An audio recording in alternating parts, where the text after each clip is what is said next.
Quem é que te direciona? A sua cabeça, seus pensamentos, os seus sentimentos, suas emoções ou os seus instintos? Se você se liga nesse assunto, fica até o final do vídeo que talvez tenha alguma coisa para você. Olá, meu nome é Thiago Ryan, eu sou o apresentador aqui do canal Aprendizagem Viva e hoje quero conversar com vocês sobre um pouquinho sobre assuntos que eu venho pesquisando na minha vida pessoal, né?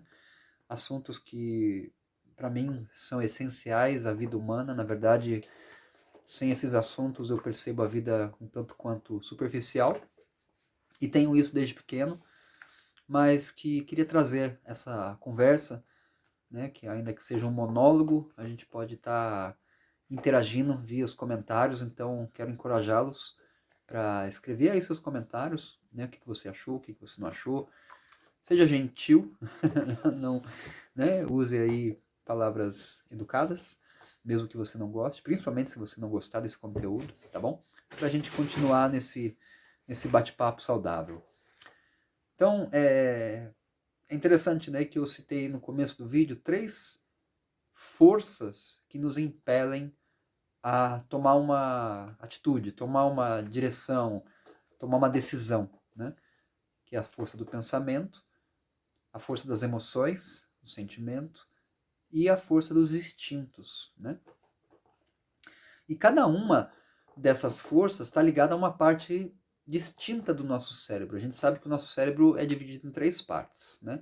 Então tem essa parte que é a última que foi evoluída, né? Que ela chegou nesse ápice, né, do cérebro humano como a gente conhece hoje. E a última parte formada foi o neocórtex, que é ligado à nossa mentalidade, às nossas atividades intelectuais, a capacidade de racionalização, de pensar. E então ele fica aqui na frente, né, o neocórtex, a partir do córtex frontal, neo, porque foi a mais nova desenvolvida, né? E ela está ligada a tudo quanto é atividade de pensamento.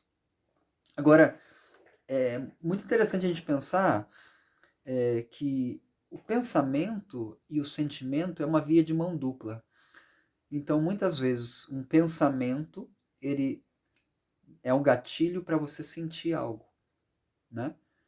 E vice-versa. Muitas vezes um sentimento, às vezes uma sensação, às vezes um cheiro desperta um sentimento primeiro, uma emoção, e depois você vai lá, né, para a mente e então porque isso me lembra tal pessoa, aquela situação e tudo aquilo outro. Então é muito interessante como essas forças elas interagem. Quando a gente fala de sentimento, a gente está falando de cérebro límbico, que é uma parte do cérebro que só os mamíferos têm, né? Então tem muito a ver com essa conexão que a gente tem com o outro, né? Como que o ser humano uma espécie tribal, é uma espécie comunitária. E parece que isso tem a ver, inclusive, até com a posição dos nossos olhos. Porque outros animais, por exemplo, os répteis, né? Os pássaros, por exemplo, eles têm os olhos do lado, né? E isso permite com que eles consigam ver a sua volta. Já o ser humano não, a gente precisa olhar para frente, mas a gente confia que tem alguém olhando nas nossas costas e dos nossos lados. Então, ou seja, a gente precisa realmente uns dos outros. E isso teve muito a ver com a nossa formação antropológica, como a gente cresceu em comunidade. Essas características físicas, né, foram também modelando as nossas características sociais. Até hoje é assim, né? Então, por isso é muito difícil a gente viver sozinho, ou a gente viver numa sociedade que não tenhamos empatia com, né? Isso cria até doença, né? Então, para falar de emoção, a gente está falando de cérebro límbico, e aí a nossa parte mais instintiva, que tem a ver com a parte mais primitiva do nosso cérebro, que é né, no caso, o tronco cerebral, que é o nosso cérebro reptiliano, que está ligado a funções do sistema nervoso simpático, de luta, fuga, reprodução e paralisamento também, paralisação, né? Quando a gente paralisa, isso também é um efeito do nosso sistema de mais instintivo, de proteção, que tem a ver com, inclusive, a proteção dos répteis, né? De paralisarem e ficarem ali invisíveis quase, né? Para o predador não vir. E acontece isso em muitos casos, né? De pessoas que são atacadas e não conseguem reagir, elas paralisam. Isso tem a ver com essa função do nosso cérebro instintivo. E tem a ver com os nossos instintos de reprodução, de quando se sente ameaçado, a pessoa vai para frente ou ela foge, e tem a ver muito com a sobrevivência da vida, né?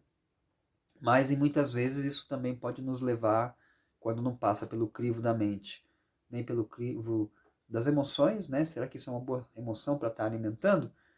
A gente acaba fazendo coisas estúpidas, né? E tomando decisões erradas porque estão embasadas nos instintos. Então, feito esse mapeamento, a gente pode pensar também que na mente está a sua habilidade de modelar as coisas, de criar as coisas, de manipular as coisas, né, através do pensamento. As emoções, né, que tem mais ligado no seu corpo, que inclusive é uma forma que o corpo ele consegue cristalizar as emoções a nível subconsciente mesmo. Então é dito que as nossas emoções estão guardadas nos nossos músculos. E porque o nosso corpo é o reservatório do nosso inconsciente.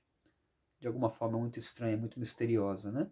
Então, para quem já está mais habituado com terapias corporais, percebe que quando o corpo é manuseado de certas formas, ou até certas respirações são implementadas, certos ritmos respiratórios, o corpo entra em funcionamentos que a gente até então desconhecia, porque ele traz à tona reações que estavam ali guardadas mesmo, né? Como se fosse uma caixa de Pandora, e com a chave certa isso vem à tona.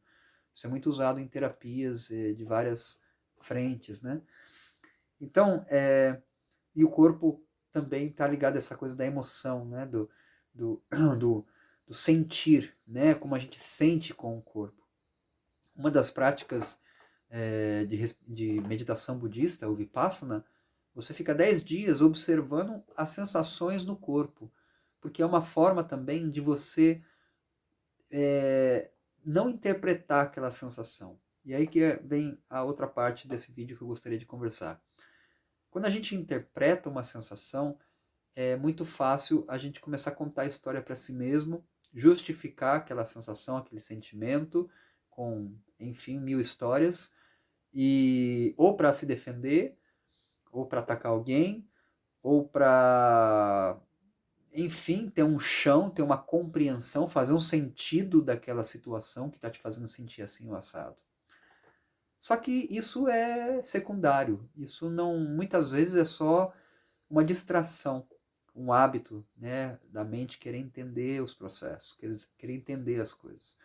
Só que nessa tentativa a gente acaba às vezes complicando e fazendo a coisa que era simples, que era só uma dorzinha de barriga que veio e passou.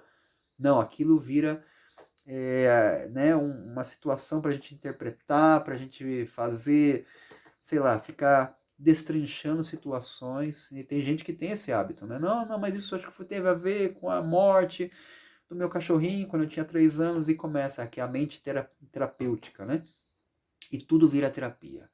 E a vida fica muito complexa dessa forma, né? Por outro lado, quando a gente também tem um pensamento e de alguma forma a gente não está vigilante o bastante para esse pensamento começar a criar histórias. E o que acontece quando as histórias são acreditadas é que é interessante. O pensamento vem e ele em si não causa tanto problema. Porque é um pensamento aí, veio, vamos dizer, um pensamento não muito bom, veio. Ele em si, ele não causa tanto problema. Porque ele vem, pensamento, a nossa cabeça é como se fosse uma antena, às vezes o pensamento nem é teu. Veio porque está no ar, aí tem muita gente pensando esse tipo de coisa, você começa a pensar aquilo. Agora, entre pensar e acreditar, tem um gap aí, tem uma distância. Muita gente não percebe essa distância. Então, assim que pensa, já está acreditando no pensamento. E o que acontece quando a gente acredita no pensamento? A gente como se a gente apertasse Enter. Então, opa, pensamento aqui, procede. imediatamente aquele pensamento vira uma história emocional. E aquilo vira um evento dentro de você. Pode ir, pode olhar, pode ver às vezes que você tem um pensamento e você não cria, ou pelo hábito da meditação, da autorreflexão, ou simplesmente pelo hábito do questionamento. Opa, que pensamento é esse? O que esse pensamento quer me dizer? Quando a gente não tem esse crivo ainda, essa meta-análise de dar um passo atrás e observar o pensamento, rapidinho vira uma história que rapidinho já toma conta das suas emoções. E o problema que acontece quando ele vai para as emoções, ele como se ele entrasse no seu corpo, ele já entra a nível muscular mesmo, né? Então é muito comum a gente se ver no meio de uma história emocional que começou com um pensamento que era indefeso. Tudo bem, não era um bom pensamento, mas ele em si é indefeso. Se a gente tem esse crivo do vigiar, né? No momento, o que fazer, então, quando a gente tem um pensamento ruim? Então, eu gosto de citar o Moody, não, esse grande professor aí que eu tive essa honra de conviver uns anos, e ele falava assim, o primeiro pensamento ele é inofensivo, o problema é o segundo, é o pensamento sobre aquele pensamento. Aquele em si vai despertar uma emoção, aquele em si vai realmente, como se colocasse os tentáculos sobre você todo e vai te possuir. E esse possuimento, essa possuição, enfim, essa posse do pensamento, do sentimento sobre você, é algo que determina tudo, determina as suas atitudes, determina as suas decisões, porque isso é como se você estivesse colocando filtros sobre a realidade, como você percebe a realidade. Porque você percebe a realidade de acordo com o seu set de crenças, que são pensamentos combinados com emoção. E combinados também com um instinto, muitas vezes, né? Muitas vezes a gente atrela as nossas crenças a instintos, e aí dá mais força para a crença ainda. A gente começa a se observar e começa a dissecar esse processo, né? Essa tripartição, né? Entre mente, emoção e instintos, a gente começa a perceber que, opa, como fazer para se organizar e se harmonizar? E o interessante é que essas forças, esses impulsos, eles não necessariamente eles se harmonizam entre si. Às vezes você pensa uma coisa, sente outra e quer outra coisa, né? E aí que está o problema na maioria das vezes, né? Às vezes a gente pensa muito sobre uma determinada coisa, mas a gente não sente nada daquilo, né? Então existe também alguns aspectos que a gente vai até criando pequenas esquizofrenias dentro de nós, né? A única forma que eu venho percebendo que traz mais frutos é você não se identificar nem com o pensamento, nem com as emoções e nem com os instintos. Ah, Thiago, então eu vou virar um zumbi, né? Porque se eu não vou pensar, eu vou ficar idiota, se eu não vou sentir, eu vou ficar apático, e se eu não tenho instinto, para que viver? Não tenho vida, né? Então aí, claro, isso é um, é um extremo do tipo de pensamento que pode vir quando eu coloco não se identificar com esses três impulsos. Mas não é isso, não é não se identificar, é no sentido extremo da palavra. É perceber primeiro da onde estão vindo certos impulsos para você agir do jeito que você age, ou para você viver do jeito que você está vivendo, né? Enquanto não tiver claro para você, opa, peraí, mas esses pensamentos são meus? Não, isso aí que eu vi no noticiário ali, não sei o que, ou que meus pais estão falando, ou que meu tio está dizendo. Então, enquanto você não tiver esse discernimento da onde esses pensamentos são, e se, mesmo que eles sejam emprestados, que é muito difícil ter um pensamento original, a maioria deles são emprestados, se eles têm concordância, coerência com o que você sente. E aí que é interessante a gente começar a perceber o quão em harmonia eles estão. Peraí, se o meu corpo está dizendo outra coisa, o meu corpo está dizendo que não é para fazer certa coisa, não é para tomar certo medicamento, ou não é para, sei lá, fazer certa prática, mas a minha mente está lá, vai, vai, vai, vai, você sabe que não tem problema, é uma vez só, ou sei lá o quê. Então, Se existe essa briga, essa esquizofrenia dentro de nós, a dica é, algo está percebendo essa briga. Algo está percebendo essa esquizofrenia. Esse algo que percebe, ele não está nem de um lado, nem do outro, ele está só percebendo.